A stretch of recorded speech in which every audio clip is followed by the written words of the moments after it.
Hello, wildlings. I'm your Creep Smith, and you found my Fear Forge. Lucky you. Welcome back, wildlings. Today's pulse-pounding pastime is a deck of cards by FearAddict. I will immodestly confess to being quite the skilled card player.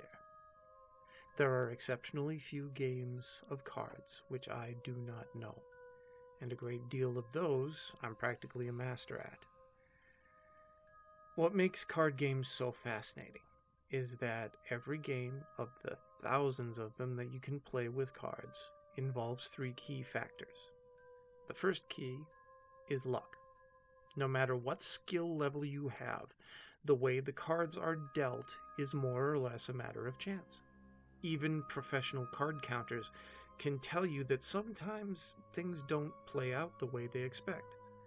There's a miscalculation, a simple dealing error, or a card that you're expecting to be further down the deck unfortunately shows up near the top. Luck is always a factor in these games, and in many games, not most, just many, it's the chief factor. This is not something that can be combated, but you can mitigate the damage with the second key. The second key is strategy.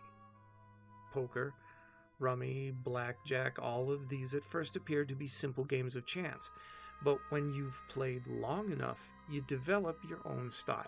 Are you aggressive, accepting losses in order to get the big payout at the end? Are you conservative, not surrendering stable footing for an uncertain and potentially pricey risk? Each game calls for different strategies, and this is often dictated by your opponent. Which brings us to the final key, the ability to bluff. Any poker player knows this to be true. You're not playing the cards, you're playing the opponent. Every day in Vegas, there's some ballsy contender, or more often some stoic dealer, who's winning the plot on crap hands by the power of sheer psychological warfare. Don't believe me? Look up Jack Strauss, the man who pulled off one of the greatest poker bluffs of all time. The guy convinced his opponent to give up a fortune in a Texas Hold'em match because he convinced his opponent that he had a pocket pair, when in reality he had the worst hand you could get in that game. Now that's nothing to turn up your nose at. That is a brilliant bit of bluffing, and using the opponent's own keen mind against them. No need to plant ideas when you know how your opponent is going to think. That is partly why I find this game so fascinating. If you're a real psychological whiz kid, you can skate through the game on crappy hole cards. I give you this brief introduction not to showcase how brilliant I am, though you're certainly free to think so. I explain this to you because my fascination with cards led me to search through the internet for any new game that I hadn't played, and I found a rich tapestry of world card games. Canasta, which originated in Uruguay and has since become a sensation in the US, but that was back around the mid-1950s. Double Sir, a Pakistani variation on the game Trumps. Macau, the Roman version of Crazy Eights. There's no limit to what a properly equipped deck of cards can do. Now, some games require either a 40-card French deck, a 54-card Tarok deck, or some even use custom pinochle decks. But those aside, your standard 52-card deck can be used for a lot of different kinds of fun. But of course, those aren't why you're listening to this. See, there's another game you can play. I stumbled across this one completely by chance. I won't tell you where I discovered it, you'll just have to take my word. Suffice it to say, through a bit of digging, I found a card game that you can play with a spirit. The game doesn't really have a name, at least not one that I've found, although it was affectionately referred to as the wager game. You have to understand the circumstances around what I intend to tell you demand that I'm going to provide details of how the game is played. Nevertheless, I strongly urge you not to play this game. Remember the 3 keys that I mentioned at the beginning of the story? Well, suffice it to say that this wager game is the absolute pinnacle of these properties. Now, to start, you need a standard deck of cards. That's a 52 card deck, and be damned sure you remove the jokers before you start playing. If it were me, though it doesn't explicitly state this anywhere in the ritual, I'd make sure that the jokers, as well as any other decks of cards you might have, are far away from where you intend to play. I can't say for certain, but I suspect that some spirits like to cheat. You can play on any surface, but a table is preferred. You want to make sure that the area is clear of obstructions and that you can deal the cards efficiently without them sliding all over the place. You don't want any food or drink present. This isn't a damn party, and having these items present is sometimes seen as an insult, and I'm not certain exactly what would happen. The great thing about this ritual, if you can call it great, is that there really isn't much of a setup. No arcane chanting, no laundry list of supplies that you absolutely need or the spirits are going to kill you, yada yada. All you need is your deck of cards and your nerve. When you're ready to play, you need to turn out any unnecessary lights. You should be able to see the faces of the cards, of course, but just barely. Candlelight is good, but I'd prefer something that can't be easily overpowered. Flashlight or a cell phone with a full battery usually does the trick. Other than that, you need to be in the dark.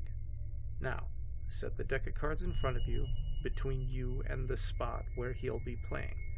I should probably mention that if the spirit's spot is in any way obstructed, he won't show up. Don't worry, he won't pop out of the walls and drag you to hell or anything like that. He just won't appear. Make sure that your guest can sit comfortably.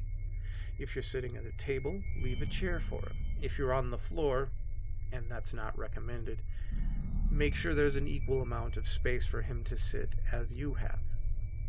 Use your judgment for best results. The game is played as follows. You're playing with a spirit. There won't be a flash of light or a spectral whispering to indicate that your guest has arrived. You'll just know when he's there. If you do hear something, turn the lights on and get the hell out of there, and don't attempt to play this game again in that same spot. See, that's the hitch. That's the tricky thing. You never really know who your opponent is going to be. Some opponents will play fair. Others will do anything in order to win. You don't want to play with a hostile opponent. You just won't win.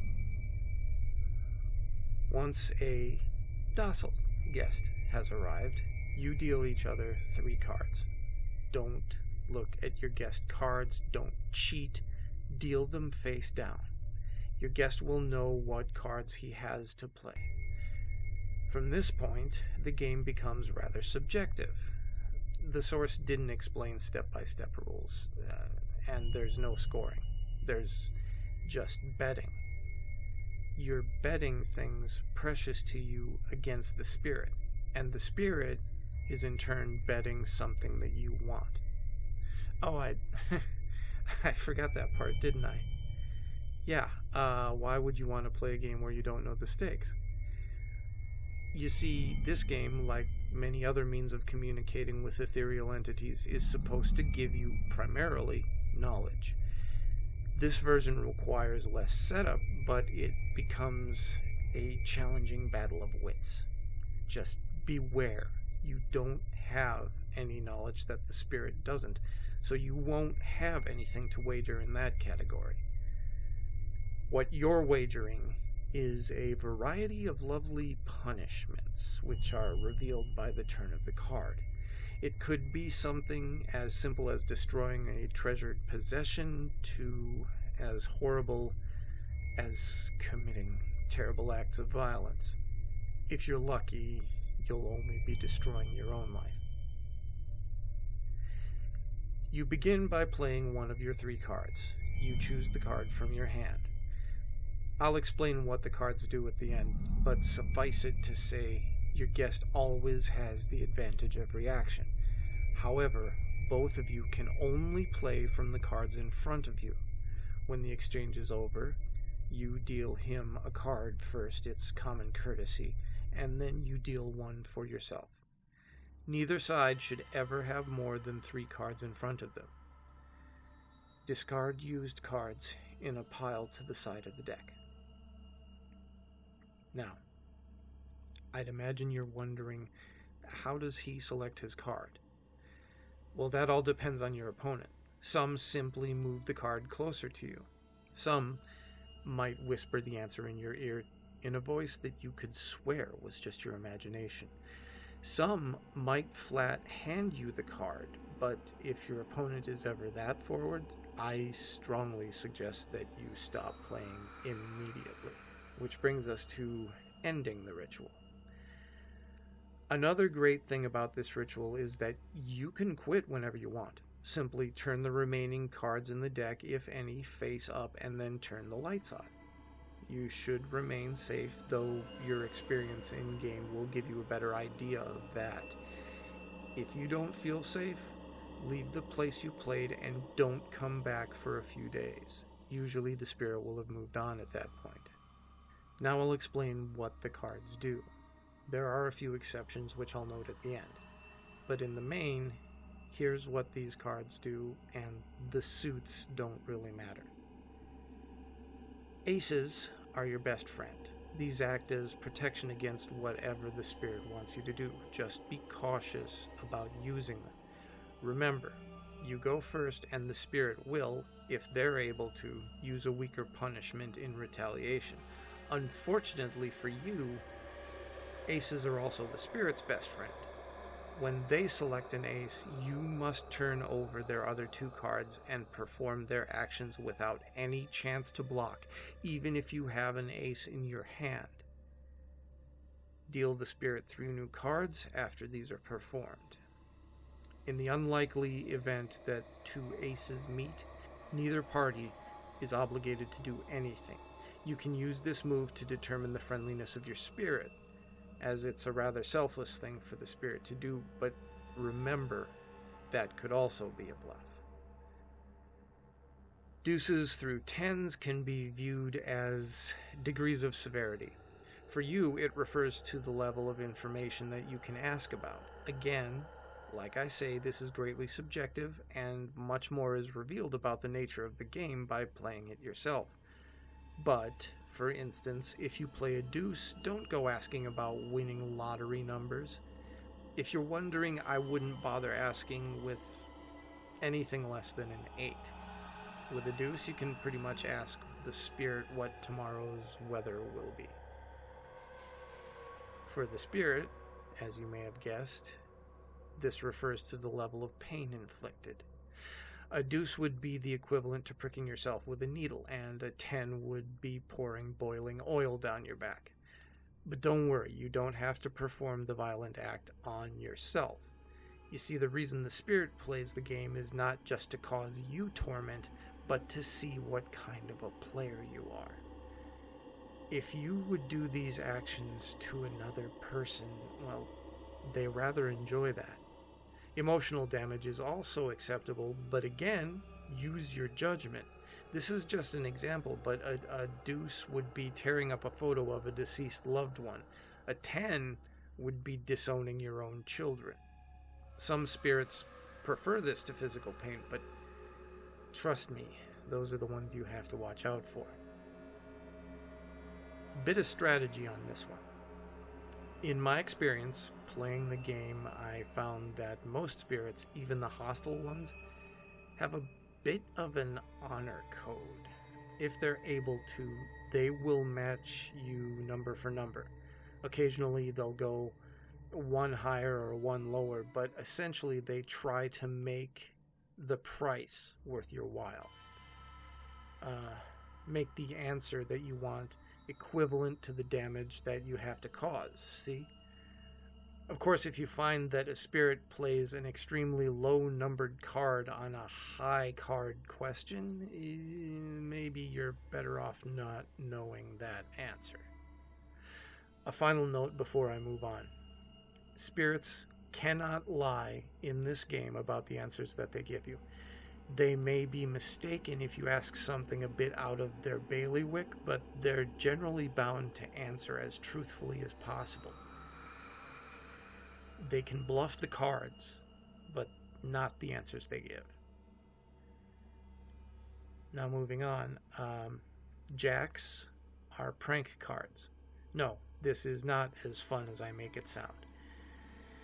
This is a card where even if you draw it, you're going to lose something. Whether you or the spirit plays the card, the spirit plays a prank on you. If the spirit's benign, something might go missing or turning up in an odd place, and that's about the best you can hope for. If the spirit is malignant, then you're going to get the piss scared out of you. It can take any number of monstrous forms, perform almost any unspeakable act with the exception of physically harming you. But trust me, that limitation only makes them more hellbent on getting you.